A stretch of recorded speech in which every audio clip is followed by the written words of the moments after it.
कधीच नाही चुकणार तुमचे फेवरेट टीव्ही शोज झी5 सोबत, तेही एकदम फ्री। मगाशी तुम्ही फोनवर शाळेबद्दल बोलत होता ना? हा, शाळेबद्दलच बोलत होतो आम्ही। आता कशाला त्या शाळेचा विषय डोसक्यात घेतला बरं? आधीच काय कमी विषय आहेत डोसक्यात आपल्या? हा, तेव्हापासून ते शाळेचा विषय असं घोंगडं भिजत पडलं होतं। म्हणलं मिटवून टाकू काय तो विषय, नाही का? कटकटच न ग आपल्या डोसक्याला। पण आपल्या मग शाळेची तशी काही कटकट नाही आई साहेब। शाळेचा कारभार एकदम टकाटक चाललाय। मी फुलपगारे सरांच्या कॉन्टॅक्ट मध्ये असतोय सारखा। फुल पगारी, पगार फुल घेतोय आणि काम सगळे हाफ करतोय। हाफ मेडपुटचा त्यो फक्त कागदावर दाखवतोय की सगळं कसं व्यवस्थित आहे, पण काय बी व्यवस्थित नाही, नुसता खर्च करतोय। नाही हो, नाही आता तेवढा खर्च होणार की? अहो थोडाफार असता तर आम्ही काय बी बोललो नसतो, पण त्यांच्या मागण्या काही वाढतच असतात। आणि मागण्यांचं काय एवढं घेऊन बसलाय? काहीतरी करून मधला मार्ग काढून मागण्या पूर्ण करून दिल्या असत्या हो। पण हे असं काय करायची गरज नाही आहे साहेब। असं काय म्हणजे? काय केलं आम्ही? तुम्ही एकीकडे मास्तरीन बाईसनी घरला आणायचं म्हणताय, बरोबर? हा, आणि दुसरीकडे शाळा बंद करायचं म्हणताय तुम्ही।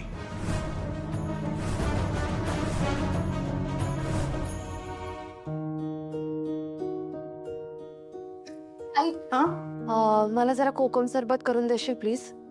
अक्षू, का ग ऍसिडिटी सारखं वाटतंय का तुला? ऍसिडिटी नाही, मळमळत आहे का? नाही ग। नाही नाही, म्हणजे अचानक तू कोकम सरबत मागितलंस मला। एरवी तू असं कधी अवेळी काही खात पित नाहीस ना, म्हणून विचारतीये। अगं माहित नाही, असं अचानक प्यावंसं वाटलं। देशील का? म्हणजे काय? आणते हा।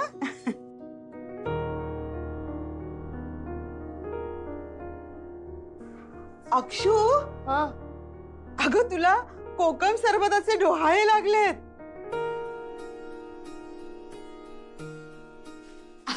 काय डोहाळे काय?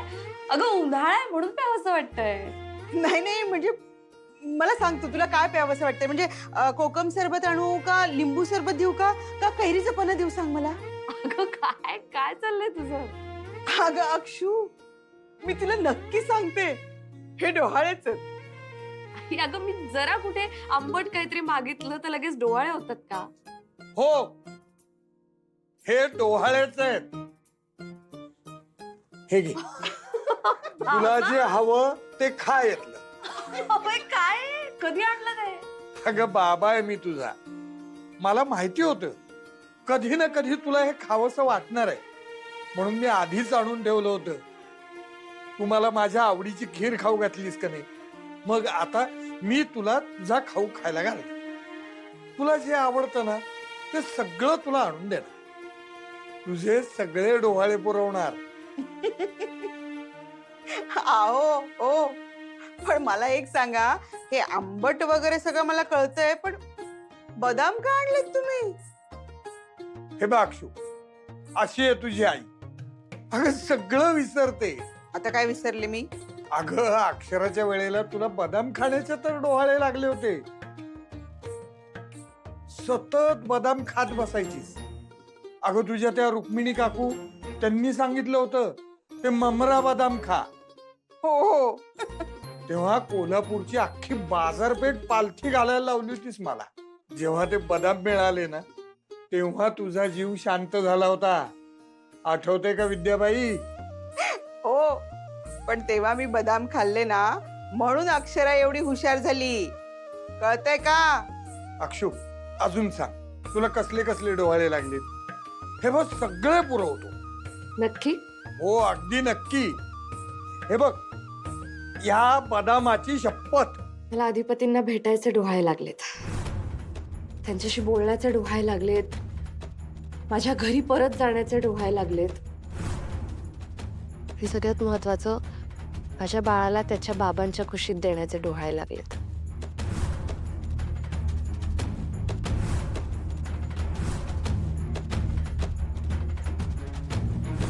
शाळा बंद करायचा विचार हायच आमचा। नाही नाही आई साहेब, असं करू नका। करू नका म्हणजे काय? कुठवर सोसायचो आम्ही नुसकान? हा, आणि आम्हाला असं वाटलं होतं की तुम्ही आमच्या सपोर्ट मध्ये असाल। सपोर्ट मध्ये असतोयच की मी, आता जिथं सपोर्ट करायला पाहिजे तिथं सपोर्ट करतोय, कायम तुमच्या बाजूने उभं राहत नाही मी। शाळा जर बंद झाली ना सगळं अवघड होणार बघा आईसाहेब. काय अवघड होत नाही, आम्हाला सगळे विषय सोपे करून टाकायचे म्हणून आम्ही एक एक विषय असा मिटवून टाकतोय. काय आहे, आम्हाला ह्या सगळ्या गोष्टी आता झेपत नाही, वय झालो आमचं. म्हणताना म्हणतो मी शाळेचा ताण तुम्ही कशाला घेतायचा. मी बघतो की फॅक्टरीचं काय आहे, शाळेचं काय आहे, बाकी सगळ्या बिझनेस अख्खे मी बघतोय की नाही कायम. मग हे बी तुम्ही माझ्यावर सोडा. कुठला लॉस कुणीकडे भरून काढायचा मी आत्तापासून नीट बघितलाय, ह्याच्या पुढे पण बघणार. तुम्ही कशाला, मी तुम्हाला सांगतो शाळा जर आपण बंद केली ना मास्तरीनबाईंचा आपल्या घरात यायचा मार्ग कायमसाठी बंद होणार. असं काय म्हणताय तुम्ही, हे दोन वेगळे विषय आहेत. शाळा बंद करण्याचा आणि सुनबाईनी घरला परत येण्याचा काय संबंध आहे? संबंध तर गहिरा संबंध आहे की. असं काय करताय आईसाहेब, या सगळ्या एकमेकात गुंतलेल्या गोष्टी आहेत. शाळा म्हणजे त्यांचा जीव की प्राण आहे माहिती आहे की आपल्याला. अहो पण त्या प्राणाचा आता आपल्याला काय फायदा नाही म्हणल्यावर, नुकसानच होतंय म्हणल्यावर त्या प्राणाचं करायचं काय? मी सगळं नीट करतो. आत्ता जर आपण गडबडीत काय तर निर्णय चुकीचा घेऊन ठेवला ना, शाळा जर बंद झाली ना काहीच चांगलं होणार नाही बघा आईसाहेब. हे कोणत्या दृष्टीनं बोलताय तुम्ही? सगळ्याच दृष्टीनं. म्हणजे? विचार करा, तुमचं लगीन म्हणा किंवा आमचा भविष्यात होणारा संसार सगळंच हेच होऊन जाणार ना. अजून मास्तरीत माहिती नाही आल्या ना तर अवघड होणार. तुम्ही शाळा नको बंद करायला, खरंच आईसाहेब मी तुम्हाला सांगतो. एक मिनिट आम्हाला आता एक सांगा, हे सगळं तुम्हाला वाटतंय का सुनबाईंसाठी बोलताय तुम्ही?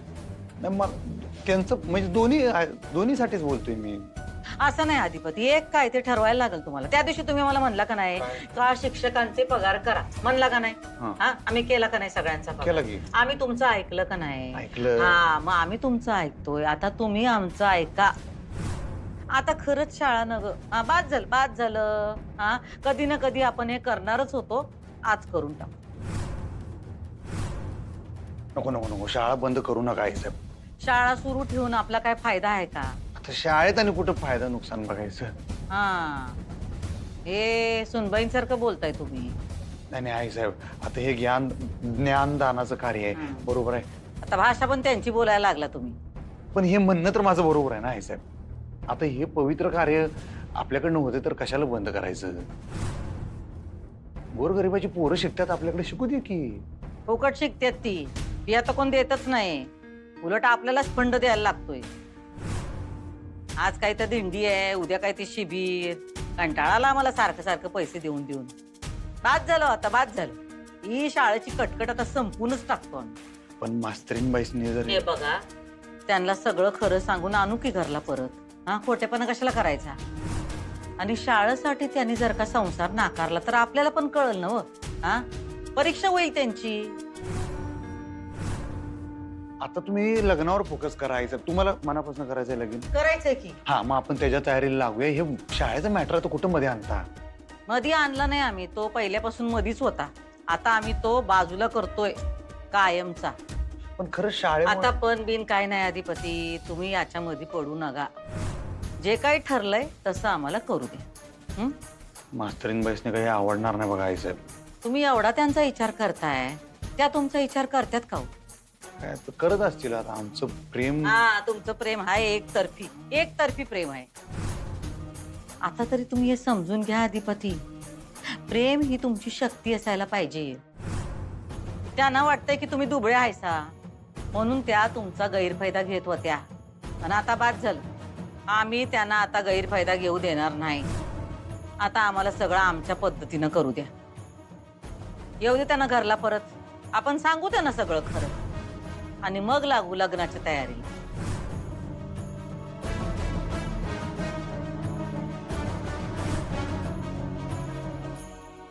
झी5 ॲप डाउनलोड करा आणि पहा सर्व एपिसोड्स एकदम फ्री.